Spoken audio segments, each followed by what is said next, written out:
Channel arts classes Sahebganj में। अगर video अच्छा लगे तो मेरे चैनल को सब्सक्राइब करें और शेयर कर दें। चलिए तो वीडियो को शुरू करते हैं। तो पहला क्वेश्चन है, मानव विकास सूचकांक में विश्व में निम्नलिखित में देशों में किसकी कोटि उच्चतम है? तो ऑप्शन है इसका राइट आंसर हो जाएगा नॉर्वे की मानव विकास सूचकांक सबसे अधिक है। मानव विकास सूचकांक में नॉर्वे नंबर 1 पर आता है। चलते हैं अगले क्वेश्चन में। डॉक्टर महबूब उल हक निवासी थे, कहाँ के निवासी थे डॉक्टर महबूब उल हक? तो पाकिस्तान के ऑप्शन बी इसका राइट आंसर हो जाएगा। चलते हैं अगले क्वेश्चन में। 3 नंबर क्वेश्चन है, भारत की जनगणना के अनुसार निम्नलिखित में कौन नगर की परिभाषा का अंग नहीं है? तो ऑप्शन बी इसका राइट आंसर हो जाएगा नगरपालिका निगम आदि का होना। चलते हैं अगले क्वेश्चन में। 4 नंबर क्वेश्चन, निम्नलिखित में कौन सा विकास का सर्वोत्तम वर्णन करता है? तो ऑप्शन बी इसका राइट आंसर हो जाएगा गुण में धनात्मक परिवर्तन। चलते हैं अगले क्वेश्चन में। 5 नंबर क्वेश्चन है, मानव विकास सूचकांक के संदर्भ में विश्व के देशों में भारत के निम्नलिखित में कौन सी कोटि है? तो 127वां स्थान है भारत की मानव विकास सूचकांक में 2005 के अनुसार।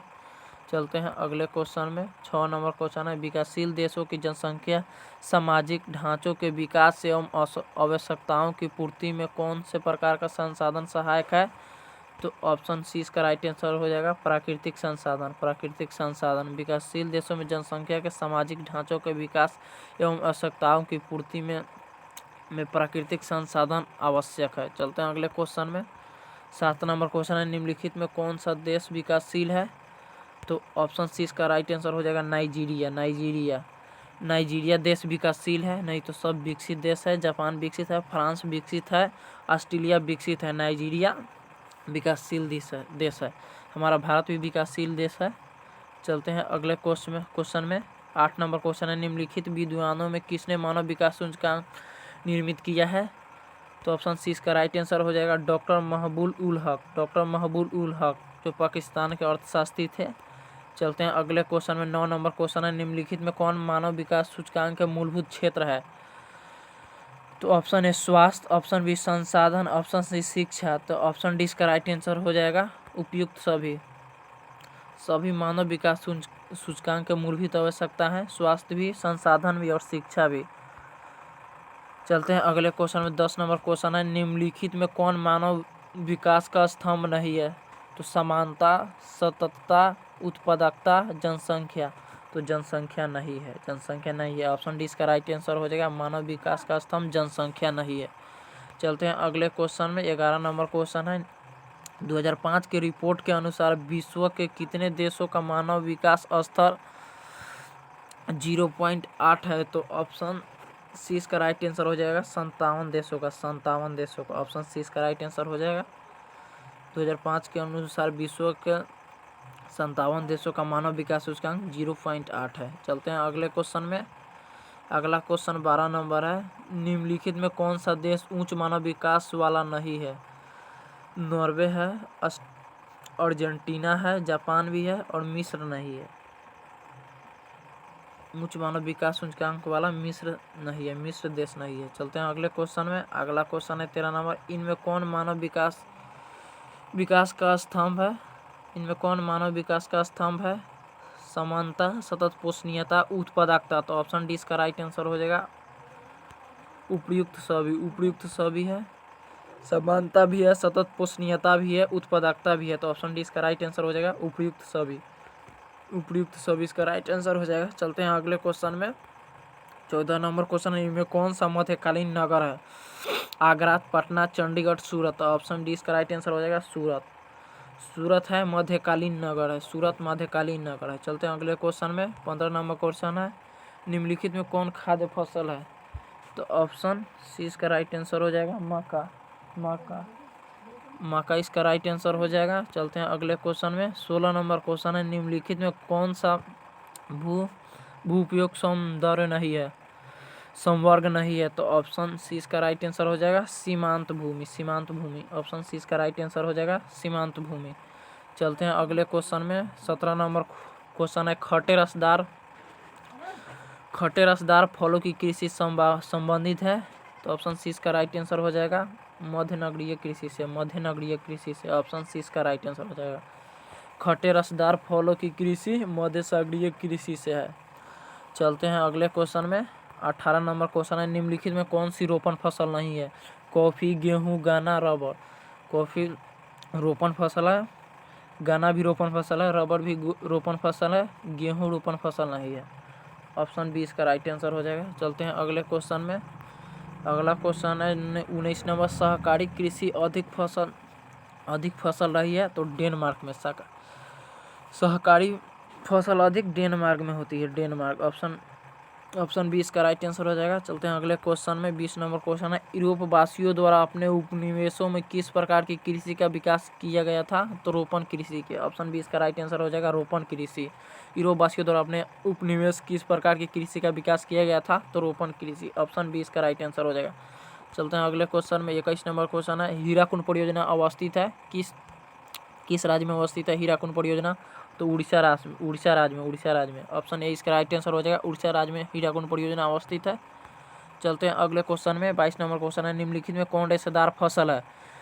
कॉफी, चाय, गेहूं, कपास। तो रेशेदार फसल कपास है। ऑप्शन डी इसका राइट आंसर हो जाएगा, कपास। चलते हैं अगले क्वेश्चन में। 23 नंबर क्वेश्चन है, निम्नलिखित में कौन कर्तन दहन कृषि कहते हैं? तो ऑप्शन बी इसका राइट आंसर हो जाएगा, आदिम निर्वाह कृषि, ऑप्शन बी इसका राइट आंसर हो जाएगा। चलते हैं अगले क्वेश्चन में। 24 नंबर क्वेश्चन, निम्नलिखित में कौन सी एकल कृषि नहीं है? तो मिश्रित कृषि। कई सारे फसलों को मिश्रित कृषि में उगाया जाता है, इसलिए इसे एकल कृषि नहीं कहेंगे। चलते हैं अगले क्वेश्चन में। 25 नंबर क्वेश्चन है, निम्न कृषि के प्रकारों में कौन सा प्रकार कर्तन दहन कृषि का प्रकार है? तो ऑप्शन बी इसका राइट आंसर हो जाएगा, आदिकालीन निर्वाह कृषि। ऑप्शन बी इसका राइट आंसर हो जाएगा। चलते हैं अगले क्वेश्चन में। 26 नंबर क्वेश्चन है, निम्नलिखित प्रदेशों में किसमें विस्तृत वाणिज्य अनाज कृषि नहीं की जाती है? तो ऑप्शन डी इसका राइट आंसर हो जाएगा, अमेजन बेसिन में। ऑप्शन डी इसका राइट आंसर हो जाएगा, अमेजन बेसिन में। चलते हैं अगले क्वेश्चन में। 27 नंबर क्वेश्चन है, फूलों की कृषि क्या कहलाती है? पुष्प उत्पादन। यह क्वेश्चन बार बार पूछा जाता है, बार बार आ रहा है। चलते हैं अगले क्वेश्चन में। अगला क्वेश्चन में है, निम्न में कौन सा देश गेहूं एवं चावल की अधिक उत्पादकता किसमें विकसित की गई थी? तो जापान और फिलीपींस से गेहूं और चावल की भूमि की गई थी। चावल और गेहूं का उत्पादन मैक्सिको और फिलीपींस से लाया गया था। बीज को मैक्सिको और फिलीपींस से लाया गया था हरित क्रांति के समय। चलते हैं अगले क्वेश्चन में। 29 नंबर क्वेश्चन है, निम्नलिखित में कौन सा रेशेदार फसल नहीं है? तो ऑप्शन ए कपास, option B coffee, option C मेस्टा, ऑप्शन डी जूट। तो ऑप्शन बी इसका राइट आंसर हो जाएगा, कॉफ़ी। रेशेदार फसल कॉफ़ी नहीं है, वह पीने वाला कॉफ़ी होता है,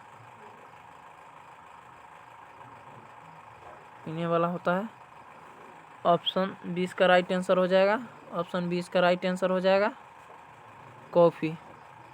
रेशेदार फसल कॉफ़ी नहीं है। चलते हैं अगले क्वेश्चन में। अगला क्वेश्चन है, शुष्क कृषि में निम्न में से कौन सी फसल नहीं बोई जाती है? शुष्क कृषि में कौन सी फसल नहीं बोई जाती है?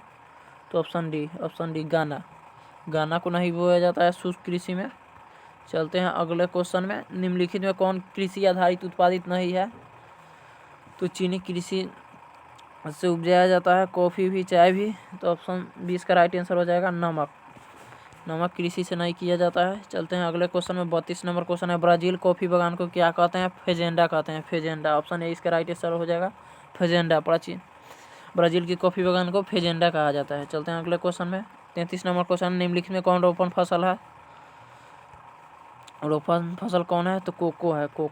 ऑप्शन बी इसका राइट आंसर हो जाएगा, रोपण फसल कोको है, मक्का नहीं है, राई नहीं है, कोको इसका राइट आंसर हो जाएगा। चलते हैं अगले क्वेश्चन में। 34 नंबर क्वेश्चन है, निम्नलिखित में कौन सी रोपण फसल नहीं है? रबर रोपण फसल है, चाय भी रोपण फसल है, गन्ना भी रोपण फसल है। ऑप्शन डी इसका राइट आंसर हो जाएगा, चावल रोपण फसल नहीं है, इसका राइट आंसर हो जाएगा ऑप्शन डी। चलते हैं अगले क्वेश्चन में। गेहूं की खेती की आदर्श तापमान कितना होना चाहिए? गेहूं की खेती के लिए तापमान कितना होना चाहिए? 10 डिग्री सेल्सियस से 20 डिग्री सेल्सियस होना चाहिए। 10 डिग्री से 20 डिग्री सेल्सियस होना चाहिए गेहूं उपजाने के लिए तापमान। चलते हैं अगले क्वेश्चन में। 36 नंबर क्वेश्चन है, आज विश्व में लगभग कितने लोगों का भरण पोषण चलवासी पशुचारण पर निर्भर है? तो ऑप्शन 20 का राइट आंसर हो जाएगा 2 करोड़। 2 करोड़ ऑप्शन 20 का राइट आंसर हो जाएगा 2 करोड़। चलते हैं अगले क्वेश्चन में। 37 नंबर क्वेश्चन है, चावल धान की खेती संबंधित है? तो ऑप्शन 20 का राइट आंसर हो जाएगा गहन निर्वाह कृषि से। गहन निर्वाह कृषि से चावल धान की खेती गहन निर्वाह से संबंधित है। चलते हैं अगले क्वेश्चन में। 38 नंबर क्वेश्चन है, रबर का सबसे बड़ा निर्यातक देश कौन सा है? तो ऑप्शन 20 का राइट आंसर हो जाएगा मलेशिया। मलेशिया ऑप्शन 20 का राइट आंसर हो जाएगा मलेशिया। रबर का सबसे बड़ा निर्यातक देश मलेशिया है। चलते हैं अगले क्वेश्चन में। 39 नंबर क्वेश्चन है, कृषि के अंतर्गत हम इनमें किसे लेते हैं? तो फसलों उत्पादन को, पशुपालन को, मत्स्योत्पादन को। तो ऑप्शन 20 का राइट आंसर हो जाएगा इनमें से सभी को लेते हैं। चलते हैं अगले क्वेश्चन में। 40 नंबर क्वेश्चन है, कृषि के लिए इनमें कौन सी सबसे अधिक उपयुक्त है? तो मैदानी इलाका होना चाहिए, मैदान भाग होना चाहिए, पठार नहीं होना चाहिए, पर्वतीय नहीं होना चाहिए, वर्षा वाला क्षेत्र नहीं होना चाहिए, मैदानी इलाका होना चाहिए खेती के लिए, कृषि के लिए। चलते हैं अगले क्वेश्चन में। 41 नंबर क्वेश्चन है, कृषि निर्धारण में किस कारक को भारत को जबरदस्त हाथ होता है? तो ऑप्शन 20 का राइट आंसर हो जाएगा वर्षा का। वर्षा का हाथ होता है कृषि उत्पादन में। कृषि करने के लिए वर्षा होना चाहिए। किस फसल की खेती बुआई के समय तापमान चाहिए? तो ऑप्शन 20 का राइट आंसर हो जाएगा गेहूं के। किस फसल की खेती में बुआई के समय कम तापमान चाहिए? तो ऑप्शन 20 का राइट आंसर हो जाएगा कम तापमान गेहूं के उत्पादन के समय होना चाहिए। गेहूं के बुआई के समय कम तापमान होना चाहिए। ऑप्शन 20 का राइट आंसर हो जाएगा। चलते हैं अगले क्वेश्चन में। 43 नंबर क्वेश्चन है, किस फसल की खेती पहाड़ी ढालों पर की जाती है? तो चाय की खेती पहाड़ी ढालों पर की जाती है ताकि पानी ना लगे, ढल जाती है पहाड़ी ढालों पर पानी। ऑप्शन 20 का राइट आंसर हो जाएगा। चलते हैं अगले क्वेश्चन में। चाय का सबसे बड़ा उत्पादक देश कौन सा है? चाय का सबसे बड़ा उत्पादक देश भारत है, अपना भारत है, भारत। ऑप्शन 20 का राइट आंसर हो जाएगा भारत है चाय का सबसे बड़ा उत्पादक राज्य देश बोले। ऑप्शन 20 का राइट आंसर हो जाएगा भारत।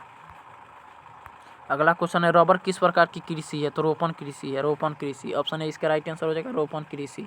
मध्य सागरीय कृषि नहीं होगा, प्रारंभिक कृषि नहीं होगा, मिश्रित कृषि नहीं होगा। तो ऑप्शन है इसका राइट आंसर हो जाएगा रोपण कृषि। चलते हैं अगले क्वेश्चन में। 46 नंबर क्वेश्चन, निम्नलिखित में से कौन सा उद्योग दूसरे उद्योगों के लिए कच्चा माल तैयार करता है? तो आधारभूत उद्योग। ऑप्शन ए इसका राइट आंसर हो जाएगा आधारभूत उद्योग। ऑप्शन ए इसका राइट आंसर हो जाएगा आधारभूत उद्योग। चलते हैं अगले क्वेश्चन में। 47 नंबर क्वेश्चन, निम्नलिखित में कौन औद्योगिक अवस्थापना का प्रमुख कारक नहीं है? तो ऑप्शन 20 का राइट आंसर हो जाएगा पूंजी। चलते हैं अगले क्वेश्चन में। आज के लिए इतना ही, मिलते हैं नेक्स्ट वीडियो में, तब तक के लिए जय हिंद।